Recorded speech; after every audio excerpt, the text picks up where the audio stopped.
Olá a todos e sejam bem-vindos a mais um episódio do podcast Facility Management Sem Mistérios.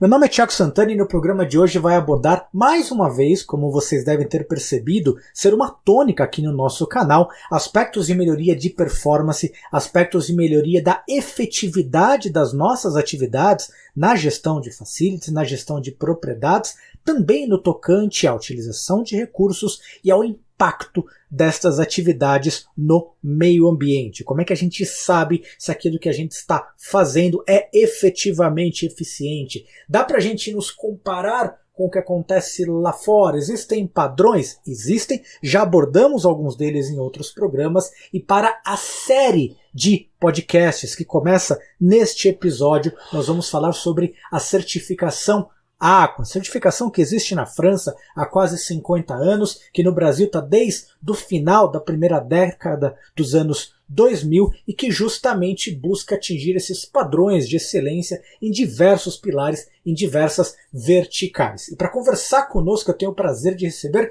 não um, mas dois convidados mais do que especiais. Felipe Coelho, que é o responsável dentro da Fundação Vanzolini, que é quem capitaneia os processos de certificação Aqua aqui no Brasil, e também o Albélio Dias, que é o síndico-geral do condomínio Parque Avenida em Belo Horizonte, que tem uma história interessantíssima da gestão, da programação, da implementação da certificação Aqua, não só na fase de construção, mas também na fase de operação do edifício. Felipe, seja bem-vindo ao nosso podcast. Bom dia, muito obrigado pelo convite, Thiago, é um prazer estar aqui com vocês. Muito bem, Albélio, seja bem-vindo, obrigado pela sua participação. Obrigado, Thiago. É um prazer estar aqui, para a gente trocar ideias e vamos lá. Conversa e assunto é o que não vai faltar. Como sempre, Felipe, já deixo a bola com você. Vamos começar do começo. O programa tem quase 50 anos, né? Quando a gente fala uma perspectiva global, mas fala um pouco sobre da onde surgiu, quais foram os ideais e quais foi a inspiração da criação do programa Aqua lá nos primórdios. Ah, legal. A Fundação Vanzolini, que hoje cuida do programa da certificação Aqua aqui no Brasil, ela surgiu em 1967, então ela tem mais de 50 anos. Ela é uma fundação associada à Universidade de São Paulo e ela é uma fundação sem fins lucrativos, né? E desde o começo a ideia da Fundação Vanzolini era conectar, ter uma relação mais próxima, aumentar a relação entre o mercado e a universidade, que acho que os dois lados têm coisas muito boas. E eu acho que ainda hoje essa missão ela é extremamente importante. E aí uma das missões da Vanzolini também é colaborar com o desenvolvimento sustentável do Brasil. Então, claro que depois de vários outros trabalhos, a Vanzolini trabalha em basicamente 4 áreas de atuação, né? A educação, parte de treinamentos, pós-graduação e assim por diante, pesquisa, soluções e a área de certificação, que é de onde nós estamos falando, né? A certificação Aqua. A área da certificação da Vanzolini, ela surgiu na década de 1990. Ela, ali na certificação ISO 9001, foi a primeira certificadora brasileira acreditada pelo Inmetro. Então, se você entrar lá, vai ver que é o 001 acreditado, né? E o Aqua, no Brasil, ele surgiu em 2007, onde a gente estabeleceu uma parceria com a França, o CSTB. Essa origem do Aqua, eu acho ela muito interessante de contar, porque quando a gente verificou essa necessidade no mercado brasileiro, a gente fez uma pesquisa e procurou ver quais certificações Green Building, né, como o pessoal costuma chamar, certificações de edifícios sustentáveis, existia no mundo e qual que era adequada para o Brasil. Então, o que chamou a atenção da França foi que a gente fez uma parceria com o CSTB, que é o Centro Científico e Tecnológico do Edifício na França. São várias características do Aqua. Então, por exemplo, o Aqua, assim como todas as certificações de edifícios sustentáveis, ela é uma certificação de produto. Produto é difícil, né? Mas é um produto complexo, você não concorda comigo? Que é bem complexo esse produto. Então, o que a gente achou interessante no HQE, na França, é que ele exigia também gestão e controle em todas as etapas do ciclo de vida do edifício. Então, esse é um primeiro passo, porque em vez de você ir direto para os indicadores, consumo de água, energia e conforto, você precisa controlar isso, planejar, para que você consiga alcançar uma eficiência, né? Então, essa é uma coisa. Mas o que mais chamou a atenção, e aí eu posso falar particularmente, né? O que eu acho que é mais interessante no HQE é que ele foca nas pessoas. E por que para mim faz sentido isso? Porque pensa assim, né? Uma certificação de produto, edifício, a primeira coisa que a gente pensa que é a função dele, não é? Então você vai pensar para certificar um produto, você vai pensar para que ele serve. E para que serve um edifício? Para as pessoas morarem, para as pessoas trabalharem e assim por diante. Então, quando você coloca as pessoas no centro, parece que a certificação ela fica muito mais interessante. E isso é refletido em vários aspectos, tá? Por exemplo, os requisitos do Aqua mesmo, metade tem a ver com conforto e saúde, e metade com meio ambiente, que dá energia, consumo de água, canteiro, relação do edifício, entorno, materiais, assim por diante. Eu acho isso muito equilibrado, já que a gente sempre tem que pensar que o edifício tem que ser confortável e saudável. Então esse é o histórico, né? E até uma pergunta que às vezes que o pessoal se faz, né? Aqua e HQE. HQE em francês, né? Mas é a mesma sigla. Aqua é alta qualidade ambiental, uma sigla em português, que vem do francês, que é HQE, Haute Qualité Environnementale. Então, Aqua, HQE é a mesma coisa, um em português, outro em francês, a sigla. As palavras são parecidas, mas quem quiser fazer analogia em inglês fica bem fácil também. High Quality Environment. Felipe, a certificação, você comentou e quem está ouvindo fatalmente já percebeu que o propósito, o pano de fundo, ele é muito similar à certificação LEED, que nós já fizemos um programa aqui também com o Felipe, o presidente do Green Building Council no Brasil, mas ela é mais antiga, ela nasceu em 74 na França, certo, Felipe? É isso, exatamente. O conceito HQE, ele é bem antigo. Então, acho que são duas coisas distintas que a gente pode dizer. O conceito de alta qualidade ambiental, que existe uma associação HQE na França, ela surgiu na década de 70 e sempre tinha enfoque na qualidade de vida das pessoas, tinha princípios e tudo mais. Aí ela se tornou uma certificação no começo dos anos 2000, ali na França. Então, esse conceito é um conceito muito antigo, que já era aplicado como princípio nas certificações, mas como padronização, certificação, fazer auditoria e emitir um certificado, isso foi padronizado nos anos 2000, exatamente isso. E eles são, os dois são certificações de edifícios sustentáveis, né? Tanto o LEED como o Aqua. No Brasil são os dois principais. Acho que o meu xará do GBC Brasil já deve ter contado detalhes. Mas aqui já dá para perceber que eles têm origens diferentes e aí muda um pouco a abordagem, muda o conceito, muda a forma de que as certificações elas enxergam. Então, acho que é legal conhecer os dois e entender quais são as diferenças, apesar de ambos serem certificação de edifícios sustentáveis, né? Vamos lá, Felipe. Eu queria que você começasse falando, e apesar dos números, ou pelo menos do nome ainda não estar consolidado, em termos de número eles são muito similares. O LEED ele tem, da última vez que nós conversamos com o Felipe do GBC, aproximadamente pouco mais de 530 projetos com 16 milhões de metros quadrados implantados. Os últimos números do programa Aqua que eu tive acesso são pouco mais de 700 edifícios com mais de 14 milhões de metros quadrados em área construída, ou seja, números muito similares. E aí eu pergunto, Felipe, vocês também, o programa Aqua também tem por tipo de certificação, em termos de residencial, comercial, bairros, operação, certo? Fala um pouquinho mais sobre esses tipos de programas, tipologias de empreendimentos. Legal. Bom, primeiro, se a gente for dividir assim de uma maneira mais abrangente, a certificação Aqua, ela tem edifícios no ciclo construção e edifícios no ciclo operação. Esses, certamente, é o carro-chefe, né, que tem o maior número de certificações.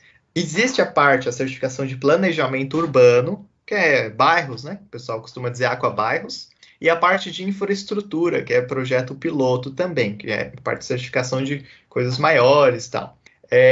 Por exemplo, uma infraestrutura portuária, é possível certificar a Aqua, mas isso é piloto. Para ter uma ideia, a certificação desses 14 milhões, 9 milhões é de edifícios em construção e 1,5 milhão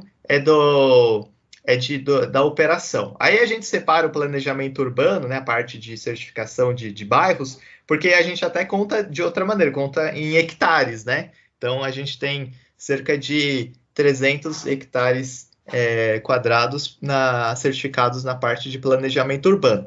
Mas eu acho que o enfoque aqui é a parte de edifícios. E essa divisão, né, ciclo construção e ciclo operação, ela é extremamente importante, mesmo o edifício sendo o mesmo, porque são agentes diferentes. No ciclo operação vai ter ali a parte da construtora, projetistas, incorporadora e vários agentes envolvidos.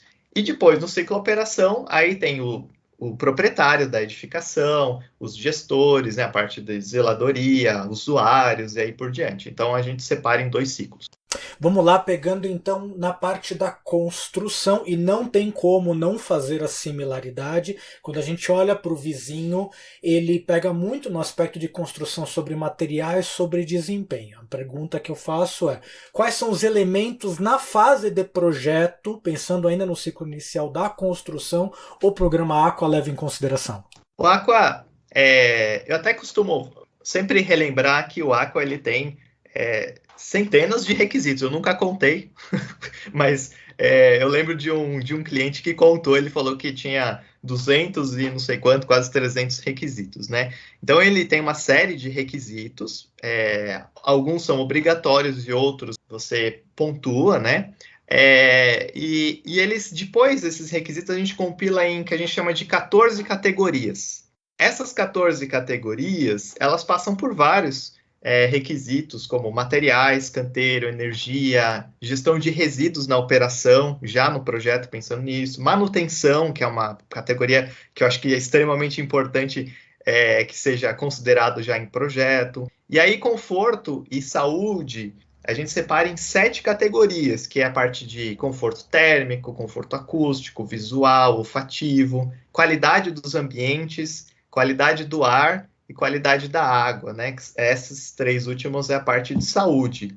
Mas a gente pode pensar também no Aqua, talvez em 4 grandes temas: energia e economias, meio ambiente, saúde, segurança e conforto. Você vê que é mais ou menos a mesma coisa. Mas o que eu gostaria de destacar novamente é que você reparou que, se a gente só separar nesses 4 temas, metade é conforto, saúde e segurança, né? E aí a outra metade é meio ambiente, energia e economias. Então, esse equilíbrio, ele aparece, inclusive, na própria divisão temática do Aqua. Tanto que ele tem uma correlação, ou faz um link muito próximo com a própria norma de desempenho, que tem cada vez mais ganhando corpo nos novos empreendimentos, né, Felipe? Exatamente. Até uma coisa que foi bem interessante quando a gente começou a parceria lá em 2007, foi que o CSTB, como é um grande centro de pesquisa mundial, uma referência mundial, né, eles estavam interessados em entender como que o HQS se comportaria em outros países, ou seja, fora da França. Então, o projeto Brasil foi um projeto muito interessante, porque junto com os professores da Universidade de São Paulo, a gente pegou o HQE da época, aquela versão da época, uma equipe da Universidade de São Paulo analisou, junto com a Vanzolini, os requisitos. Naquela época, a gente já colocou critérios, NBRs e tudo que era relevante. E eu costumo dizer que o primeiro ciclo do Aqua foi de 2009, que a gente certificou os primeiros empreendimentos, até 2013, onde foi um ciclo em que a gente realmente aprendeu bastante dessa realidade, e até que em 2014 a gente lançou uma nova geração de referenciais técnicos, bem mais adaptado para o Brasil, porque nesses primeiros anos a gente estava com o objetivo de entender o que seriam indicadores que a gente pode chamar universais, ou seja, no Brasil, França, Estados Unidos, Japão, China, não importa, eles são universais, você aplica eles, mas existem outros que não são. Então, como você bem disse, né, por exemplo, no Aqua Residenciais, para edifícios residenciais, a norma de desempenho ela aparece em vários lugares. A parte de etiquetagem de eficiência energética, né, o Programa Brasileiro de Eficiência Energética, a PBE Edifica, ele aparece na parte de energia, a metodologia é essa, a parte de conforto e assim por diante. Então, esse trabalho inicial, e na verdade é um trabalho contínuo, né?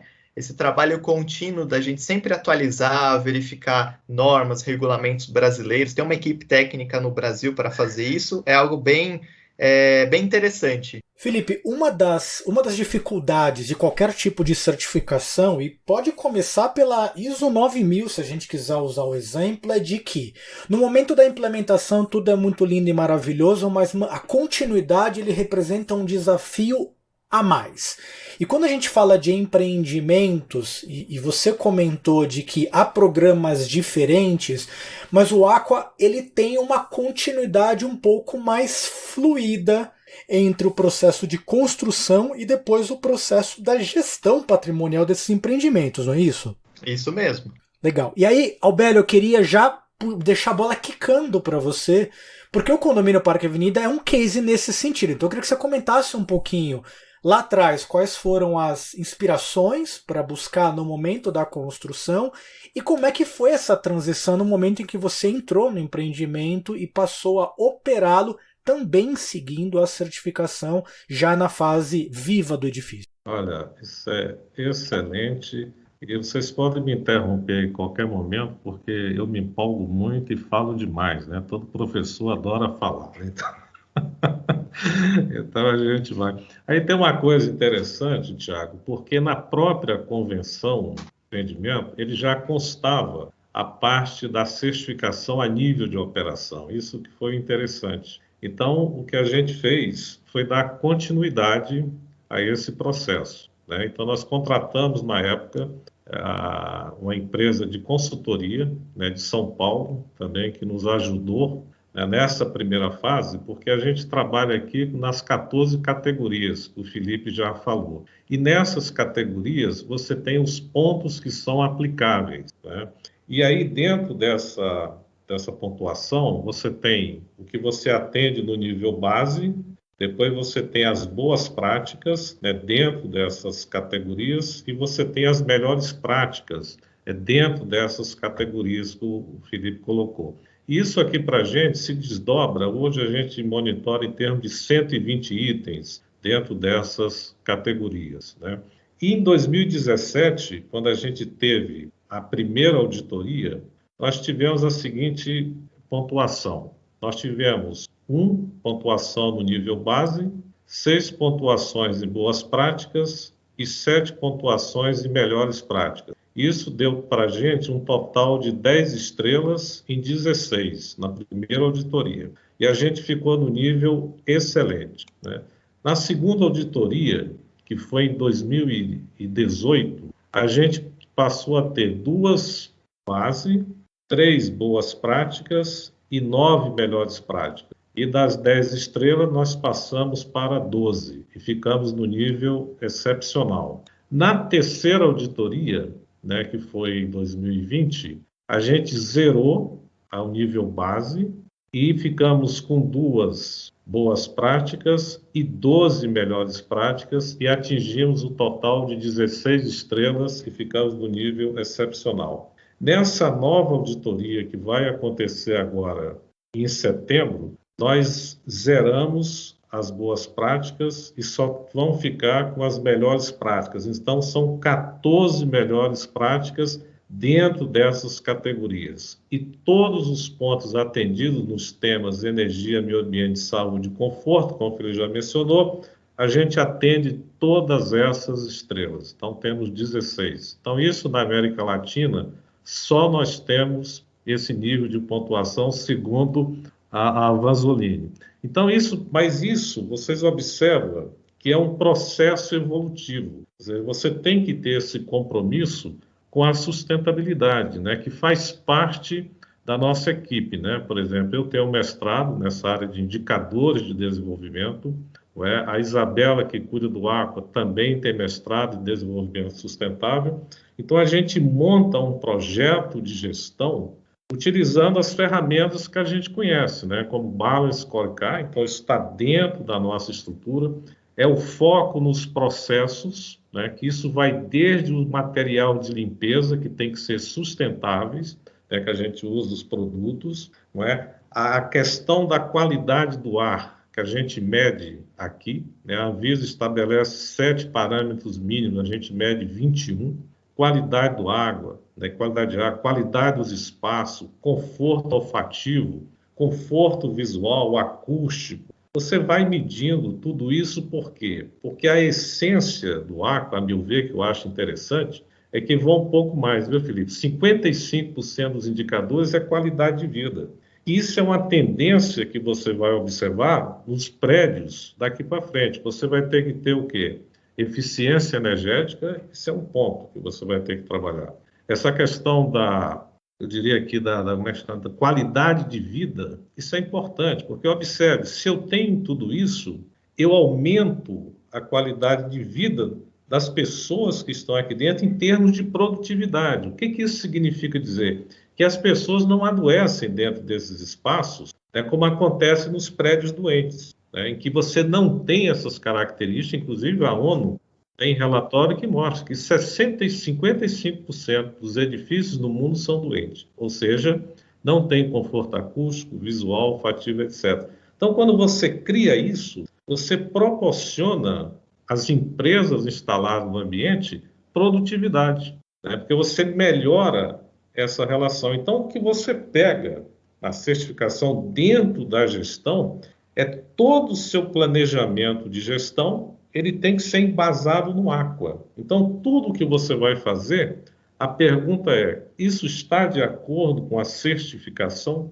Se não está, como podemos melhorar? E aí você vai implementando, né? Desde a parte de tecnologia, né? Por exemplo, na parte de medição de consumo de energia. Você mede em tempo real através de sensores, né? Nós temos uma usina fotovoltaica, né, que temos 400 placas solares, mais uma fazenda solar, então a gente reduz o custo da energia em 65%. Imagina, você está no empreendimento de 55 mil metros quadrados, pagando uma conta de energia de 11 mil. Então, isso tem um impacto significativo na gestão de energia. A mesma coisa na água. Por exemplo, nós temos um jardim de 11 mil metros quadrados. Você não pode aguar todo dia, são 30 mil litros de água. Então, você tem que ir planejando, junto com a equipe de paisagismo, que são engenheiros florestais e agrônomos, para trabalhar as plantas para que elas absorvam menos água possível, para que você não gaste tanta água dentro desse processo. Outra coisa importante dentro da certificação é você criar a cultura da sustentabilidade, porque perceba que a certificação é para a área comum, mas você tem também as unidades privativas e tem pessoas dentro do empreendimento. Então você cria o programa de sustentabilidade pessoal, onde nós trabalhamos individualmente com as pessoas. Nós temos 65 pessoas de empresas terceirizadas dentro do empreendimento. Então, você cria esse programa em parceria com as empresas prestadoras de serviço para que as pessoas desenvolvam hábitos sustentáveis. Da mesma maneira, nós criamos o projeto Sustentabilidade Colaborativa para envolver as unidades privativas dentro do conceito do Aqua. Aí nós criamos um selo em que nós certificamos as unidades privativas que atendem os critérios que a gente estabeleceu, né? Então, esses são programas que você vai desenvolvendo dentro da estrutura do Aqua, para que você tenha o quê? Um prédio sustentável. Então, isso faz com que ele seja atrativo para o mercado. Você imagina que o empreendimento está no seu 6º ano de operação, com todas as crises desde 2016, ele nunca parou de crescer, ele nunca aumentou a sua taxa de economia, né, por causa desses projetos que a gente está falando aqui. né? Outra coisa que às vezes as pessoas não entendem muito em operação de condomínio, que é processos e procedimentos. Quer dizer, isso tem que ser muito claro, isso tem que estar o quê? Dentro de uma política em que nós dizemos o seguinte, que toda comunicação tem que ser entendido por qualquer pessoa. Então, isso também vai para os procedimentos. As pessoas têm que entender o que elas têm que fazer e como fazer. Aí você tem um SLA, que vai medir se esses procedimentos dos processos estão sendo feitos de forma adequada. Então, você tem toda uma estrutura de gestão, tendo a certificação como nosso guarda-chuva, e aí a gente vai buscar os resultados e o prédio vai ficando atrativo como um bom ambiente de negócio com sustentabilidade, que é a nossa visão, que é ser referência como o melhor ambiente de negócio com sustentabilidade. E você comentou algumas coisas, Albélio, que a gente bate muito na tecla e tem sido tema recorrente aqui nos nossos programas. A gente acredita muito que certificações, seja elas de quais naturezas forem, elas são consequência. O quadrinho na parede, ele é o resultado final que muitas vezes você nem precisa ter. O mais importante é aquilo que você está fazendo por trás.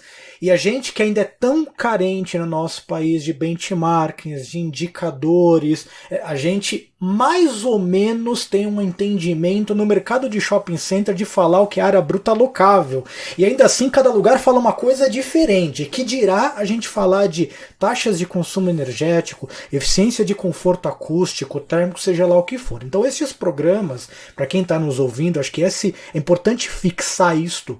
Muito mais do que o título em si, ele é importante porque ele é um guia do que fazer, o que priorizar e principalmente como se comparar com outros empreendimentos semelhantes ou que no mínimo fazem os registros e as medições da mesma maneira. E aí, Albélio, pegando um pouquinho estes ganchos que a gente acabou de falar, a gente vê, eu pessoalmente vi muitos empreendimentos e visitei muitos empreendimentos, principalmente em fase de lançamento, onde você tem o selinho lá, esse aqui é certificado Aqua, só que as pessoas que estão lá vendendo esta ideia não têm ou tem muito pouco conhecimento ou sensibilidade do conjunto de ações por trás.